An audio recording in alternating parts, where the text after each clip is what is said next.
voice of the vote. Yeah. I went away from my dreams. Yeah. Yeah. I went away from my dreams. Okay, ladies and gentlemen, we have ANDREAUS 13 with us this evening. How you doing, brother? Hey, it's a joyous day, man. I'm out here having a good time, man, seeing our whole world on fire for the injustices of America, man. I'm doing good. Right. Yeah, it's a lot going on right now. They protesting out here. I'm upstate in Albany. I know Long Island having a lot of protests. I seen you live. I seen you going to a lot of protests. How many protests you went to? Well, I've been to like about 4, but I didn't participate in but maybe 1 as far as speaking, or 2. And the other things, I just got to try to make sure that, remember that I'm a reporter first and not much as an activist, but I'm both. Right, right. So how was it, man, at those protests? Was it was the police wilding? Was the crowd wilding? Or can you walk us through it? Well, it depends on the time of the day and the location of the protest. If it gets dark, the police get a little aggressive. When it's broad daylight and all of the older folks are there and all of the politicians are around and the connected people, the police are always, as we see, they're on their best behavior when all eyes are watching.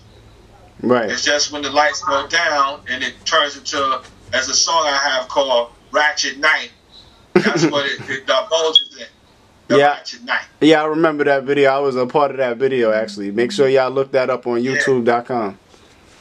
All right, so these protests, man, I see basically they started off gearing towards the police because after they killed George Floyd, but then some of the protests I see, like the one in Merrick and Freeport, I see them going at just racist business owners.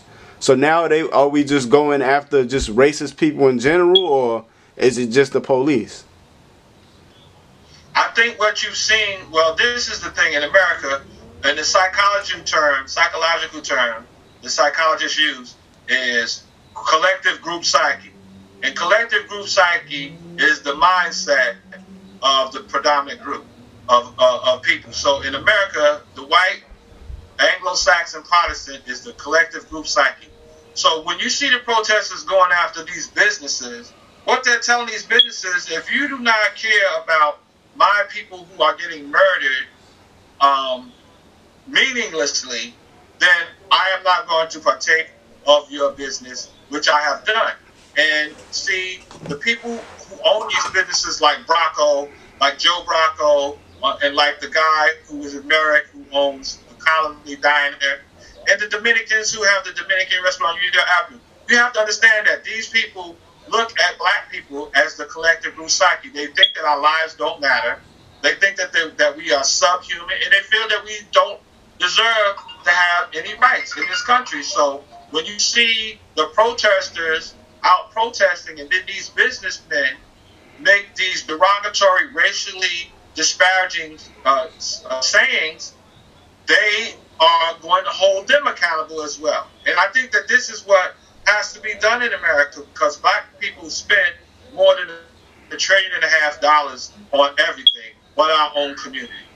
So the people where we do spend our money, who takes our money, like the nail shops, the salon shops, of the Asian, the deli stores and the groceries, of the Koreans and the Palestinians, and all these Indian, all these ethnic groups, they got here because of the civil rights laws that we passed. Now they come here and they look down on their people who patronize their businesses and give them the ability to afford their homes, their cars, and college education for their children. So once we understand how the dollar is being sent away from the black community, they're damn right they should hold these businesses accountable.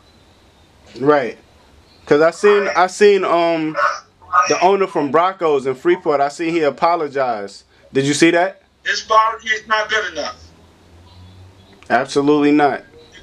His food is bad, his drinks are watered down, and he don't hire black people. So that's what I got to say about that. And I knew he was in trouble when Will Thomas, Big Will the promoter, went at him with his entertainment team.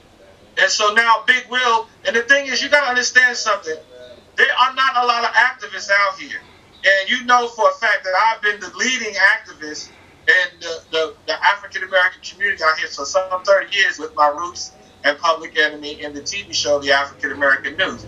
And people just have not want to stand up against white supremacy because they're enjoying their lives, they're on Instagram, they're twerking, they're having clubs. But what you see now is a phenomenon because the pandemic, people are home, and all eyes are on their social media. And when this incident happened of the cruelty of white supremacy, when you saw that officer put his knee on that black man's neck, you saw the blank look of white supremacy, meaning he felt that I could kill this guy and get away with it because white people are going to protect me and he's black and his life doesn't matter. So when you saw that man, there are a lot of people in Nassau County, thousands of them, with that same look on their face. I see him every day. That's right. When I go to work, on my way to work, or when I'm out shopping, I see him. And now all of these racist people are being called out because now everybody is mad on the planet Earth. This is just not black people in Roosevelt. Now it's a worldwide epidemic of outrage against white supremacy and police brutality. Right. And speaking of white people, like I seen a lot of white business owners with the words Black Lives Matter, you know, and things like that on their businesses. I feel like they were racist before this started, and you know, now that the movement started, they don't want people to, you know, loot their stores or whatever, so now they're just putting Black Lives Matter. How do you feel about that? Well, there's a place for protesters, and for all the protesters, I give them the song Fight the Power. For all the protesters, I give them Burn the Flag. For all the protesters, I give them songs like He Can't Breathe. For all the protesters, I give them songs like Shut Him Down. Because now we have to, when you look at the looters, I give them songs like Ratchet Night. Now, the protesters and the looters are two different people. But the thing is, the looters are a reminder of where this is going to go nationwide if America doesn't give us justice. If America doesn't give black people justice, they want to burn this country to the ground to cinders. And listen, a brave man dies one death. A coward dies 1,000 deaths.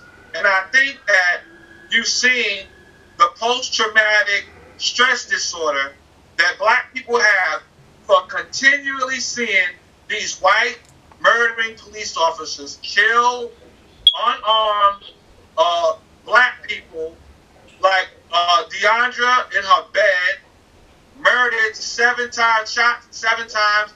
Tamir Rice, the little girl who was 8 years old, and there was a no knock, and they hit the wrong address, blew the little 8-year-old girl brains out.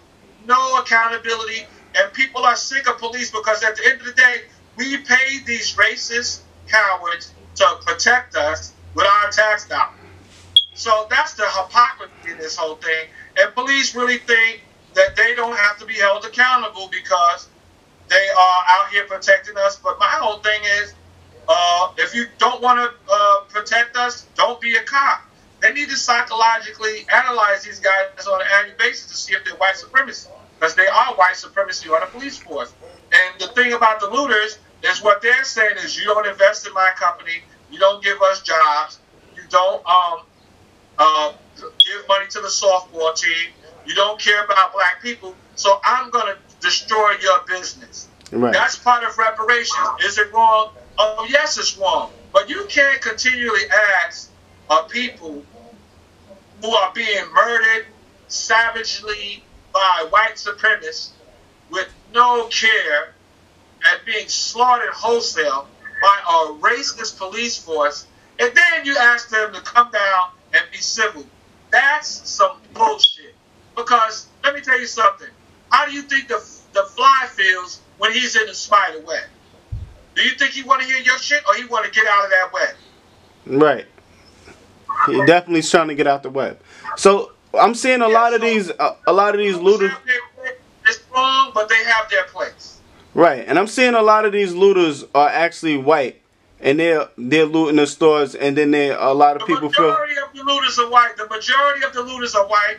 The majority of the protesters are white. So this is a national movement. So are you going to have terrorists who try to get in here and murder people and do a terrorist act? Yes, you are.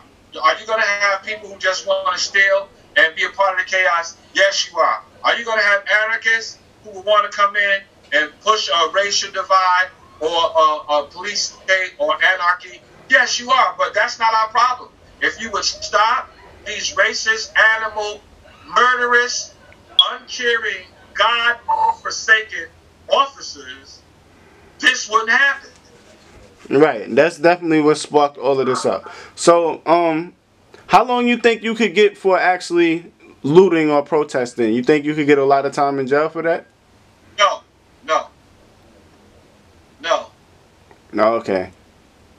All those charges are going to be dropped against the protesters, and the looters are going to get criminal mischief or misdemeanors, depending upon the amount of the price what they get caught with.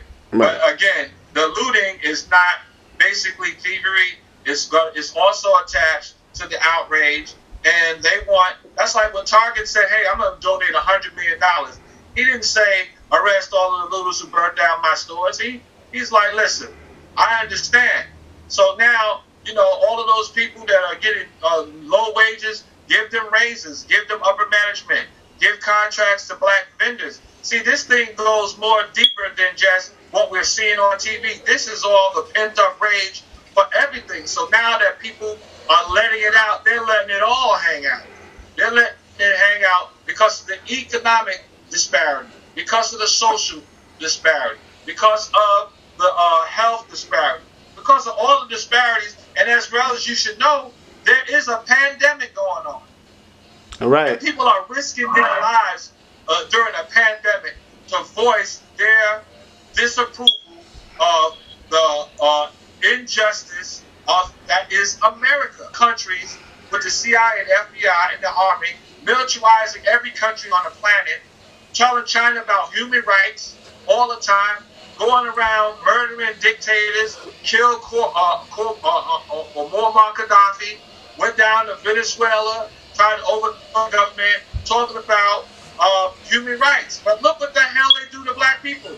And then the president of Manila, the Philippines, he told Americans, stop doing this to black people. The people in China tell America all the time, you're doing this, you're disrespectful to black people. A lot of countries have told America how you come to their country talking about true justice in the American way, but you're murdering your own black people. That's right. This is the country coming home to roost.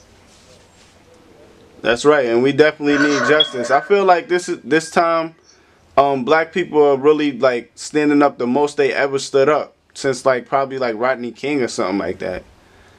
Like black people are like just fighting back all over the world.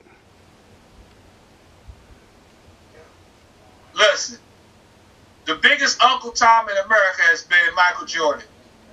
Everybody wears sneakers. He never spoke out against producing injustice. Now, he is fed up. He said enough is enough. He's putting $100 million up to fight inequality in America. So when you see a head Uncle Tom like that speak out, you know stuff is changing. When you see white people pissed off about racism, you know things are changing. This was a prediction, and this is white rage as well as black rage. White people have just as much right to be outraged because they're getting murdered by police as well. And they killed this white officer killed a man in Vegas. He told the guy, you saw the video, he told the guy, get on your knees. And then the guy got on his knees, a white kid. Then he told the guy, crawl toward me. And then he told the guy, stand up. So the guy was like, what do you want me to do? Crawl, stand. And the guy got his commands mixed up, and he tripped over himself. Then the cop was like, get up. And then the cop just shot him with a submachine gun. Oh, that's crazy. I didn't see that. White people all the time. But white people don't get outraged about it. So they have a right to be out here and speak and protest and be a part of this because it's not, this is an American spring. You remember the Arab Spring when all of the Arab countries were standing up against authoritarianism and dictatorship? Right. Well, now America is standing up against the aristocracy here and the dictatorship and the authoritarian dictatorship that's going on, because autocracy is when you can only get elected when you're rich. Only the rich run. That's what an aristocracy is. All right? So that's where we are. That's what this country is. It's aristocracy, and the people are sick of the bullshit around the planet Earth, and they took a stand here in America, and I applaud the protesters.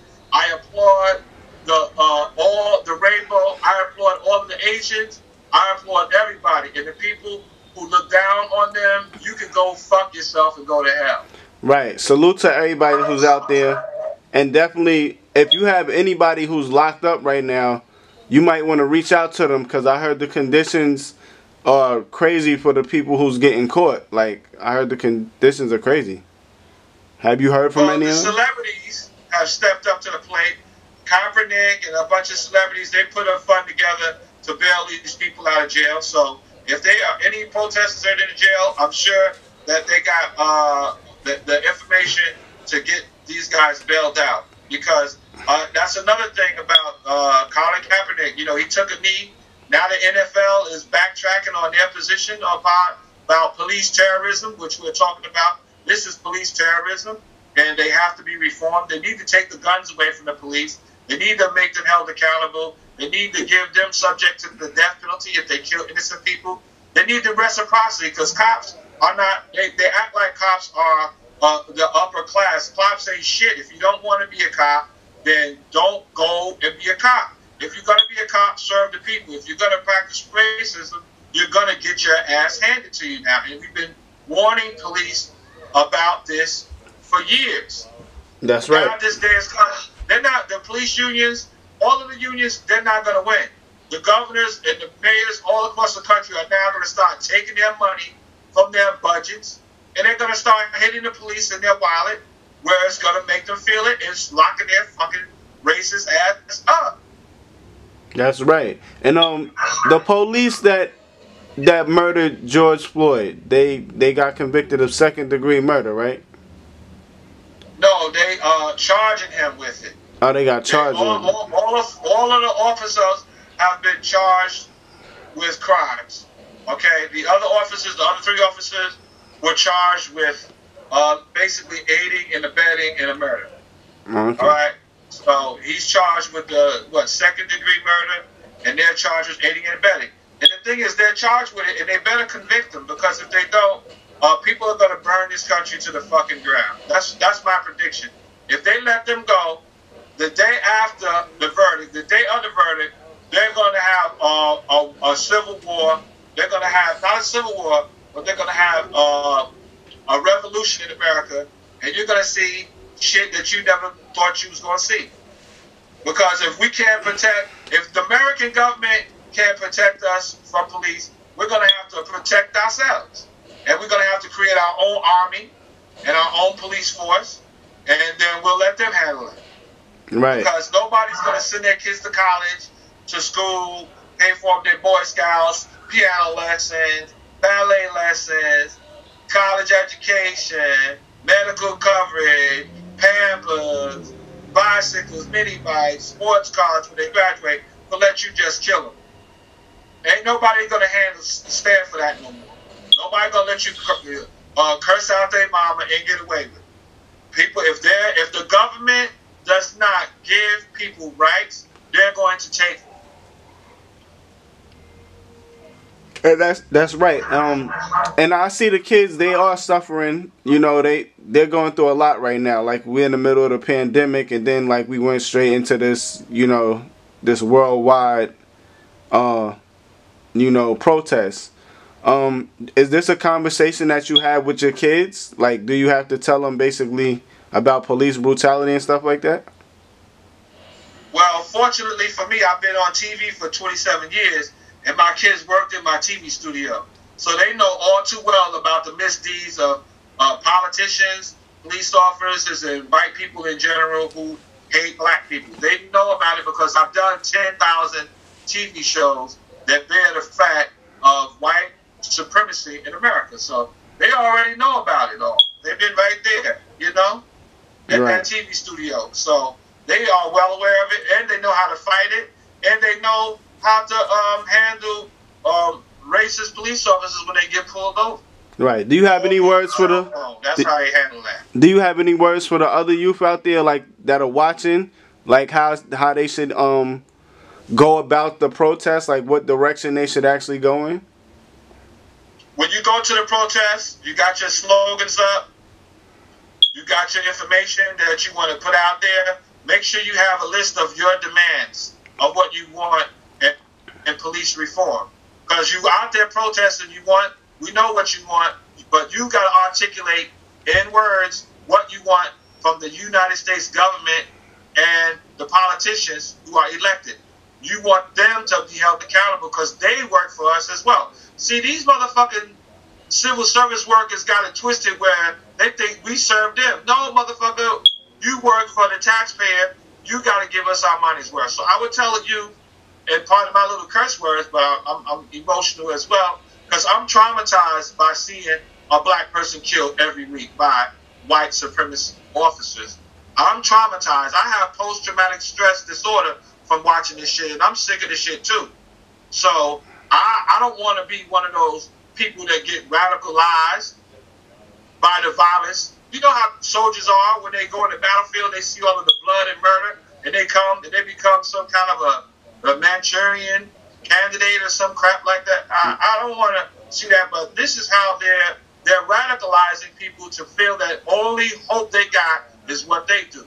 So what I would tell the youth, instead of becoming radicalized to be a terrorist, what you should do, get your demands, articulate your demands, and you keep on protesting until you get them.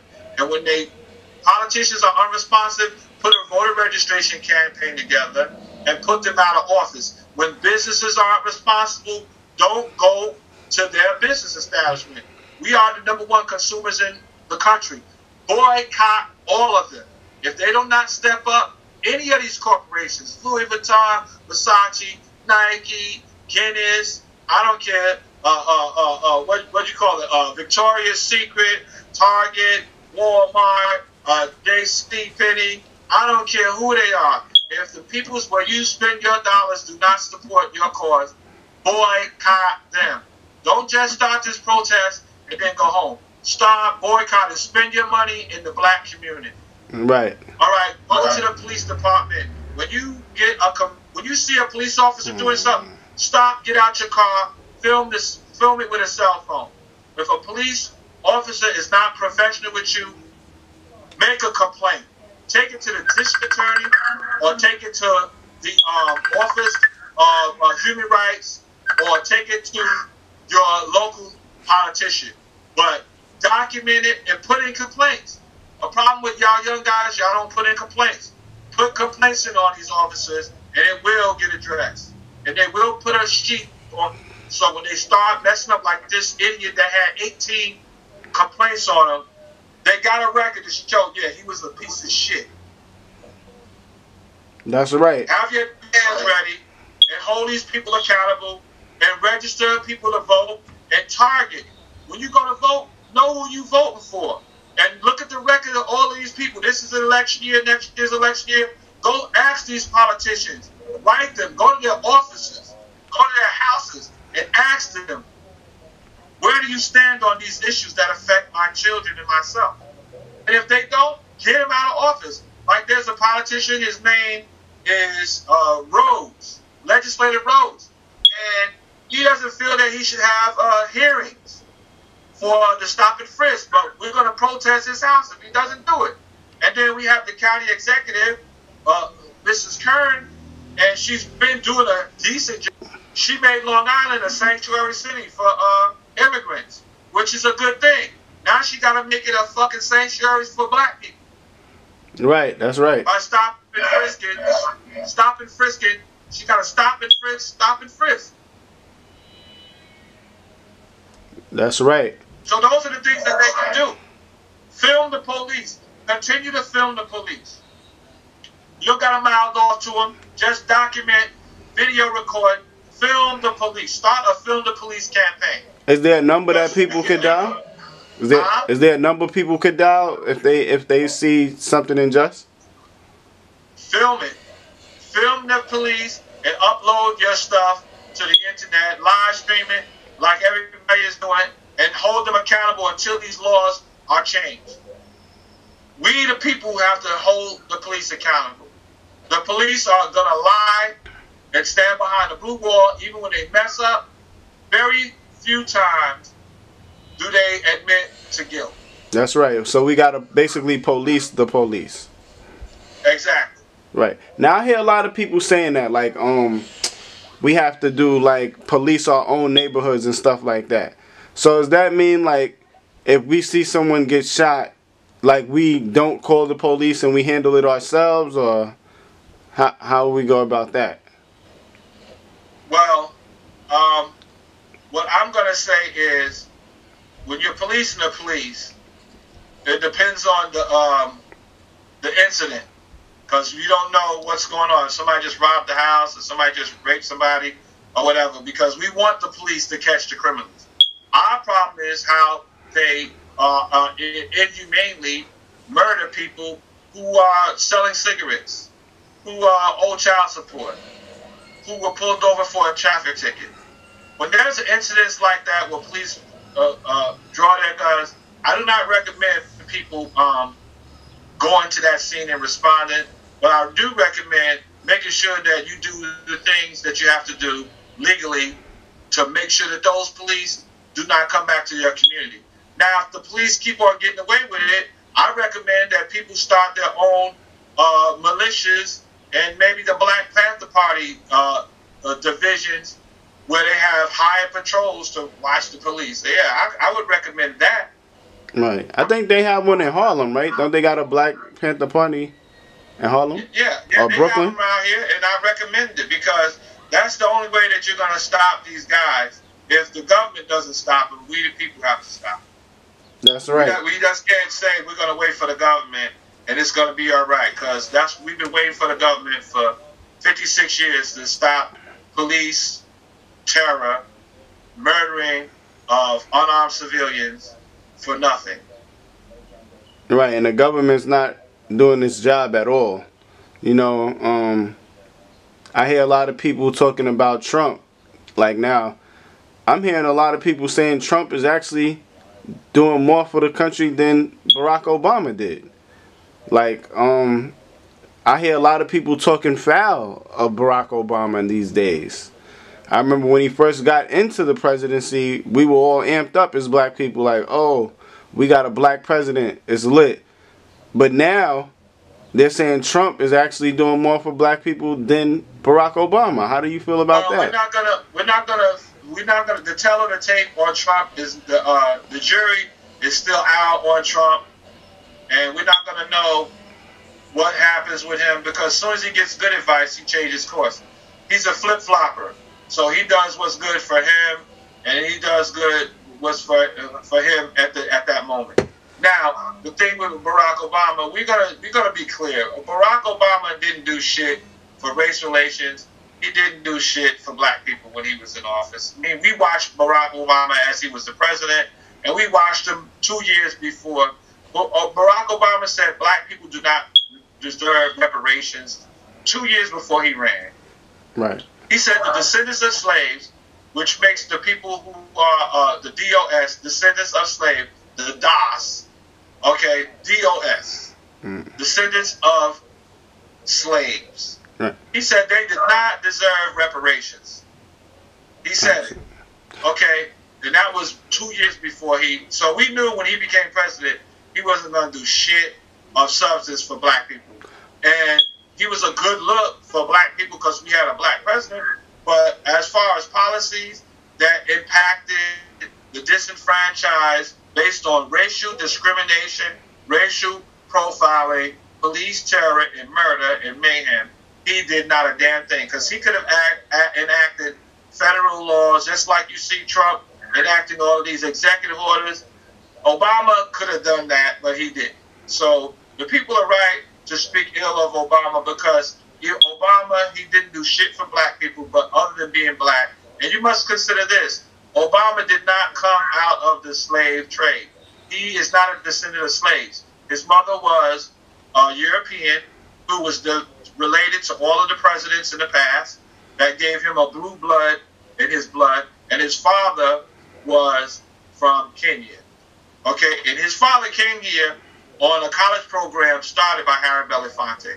That's why Harry Belafonte was one of Obama's most critics, because he was the reason why you was able to be born anyway, because his father enjoyed the program that the Brat Pack put together, which was Dean Martin, Jerry Lewis, Sammy Davis Jr., Frank Sinatra, Tony Curtis, Kirk Douglas. A lot of those actors back then, they stood up and they funded Martin Luther King. And that's what I wanted to say. It's like, yeah, they stood up and funded the movement. And then today, it took all this for these entertainers to fund the movement. These athletes, these entertainers, these rappers, all these piece of shit entertainers, they didn't want to care. Even Lil Wayne, he's a piece of shit. So we got to stop just thinking because somebody black that they love us, okay? So, that's right. In conclusion to that answer, Barack Obama did nothing to impact race relations or police oppression and police terror and white supremacy when he was president. He did nothing. But he did do Obamacare though. Without Obamacare, people would have died. Yeah, well, Obamacare because he saw his mother fight that fight, so that was in relation to his mother. So true. I'm not gonna give him no. He didn't do nothing about racial white supremacy, police terror. He did nothing. That is a fact. All right. So closing out, is there any empowering words you would like to say to the youth out there going to these protests? I see they have one now out there in Long Island. They have a couple out here in Albany right now. I'm looking at the news. What are the words of empowerment that you have to the youth out there? Well, one thing that I want to say is God bless you, Red Hat, for standing up to police terror while you were out there being racially profiled by all those racist police officers, and you had the heart and the tenacity to document it and film the stop and frisk that was adamant in breaking out in the 1st precinct in Nassau County. I'm going to congratulate you for having the heart and not being afraid. No doubt, and that's what I want to tell the other people out here. Don't be afraid of the police. They work for you. Don't be afraid to confront them for their resistance to give black people equal rights in this country. It's not their issue to dole out judge, jury, and executioner. I would tell you guys to follow in the steps of all of the civil rights activists, red, black, brown, green, who fought for all people of all colors for justice in this country. If America talks about this is the land of the home and the free and the brave, you know what? Be brave and stand up for your rights. Don't let nobody tell you that you're a second-class citizen. All of you guys are out there fighting. I'm proud of you. Get your issues together. Get your list of demands together. And I applaud all of the protests. I applaud all of the senior citizens for the one protest that the sister did in Palm Beach. One senior citizen by herself. I applaud all of the one-man armies out there. I applaud all of the organized protesters. I applaud all of the unorganized protesters. Get your voices heard. Write letters to your local politicians. Hold them accountable. Have voter campaign registrations. And hold the politicians accountable. Don't be afraid to go and put a police on report. Film the police. Okay? Do not let them violate your rights. A police officer cannot frisk you. A police officer cannot search your car if you don't give him permission. Film the police, because sooner or later we will get justice from the police terror that the whole planet Earth is now sick of. That's right. And I'd like to salute you too, bro. I see you out there working very hard for the people, for the community, you know, as you've been doing for years. And just be careful out there, man, in those protests. I will definitely social distance, my brother. No doubt, bro. And make sure you go to the Roosevelt protest June 13th. They're going to the 1st precinct again. I'll be there. All right, bro. Thanks for speaking for Empower the People. We appreciate you. Peace. Power to the people. Voice of the vote. Yeah. I went away from my dreams. Yeah. Yeah. I went away from my dreams. Felt like I couldn't believe. I felt like I couldn't breathe. Time running from me. I ran away from my dreams. Felt like I couldn't believe. I felt like I couldn't breathe. So I ran away from my dreams. I ran away from my dreams. Felt like I couldn't believe. I felt like I couldn't breathe. Time running from me. I ran away from my dreams. Felt like I couldn't believe. I felt like I couldn't breathe. So I ran away from my dreams. I had to fend for my seeds. Ain't about one, it's about what I need. Nobody checking for me. When I'm asleep, they don't check if I breathe. If I get cut, they don't check if I bleed.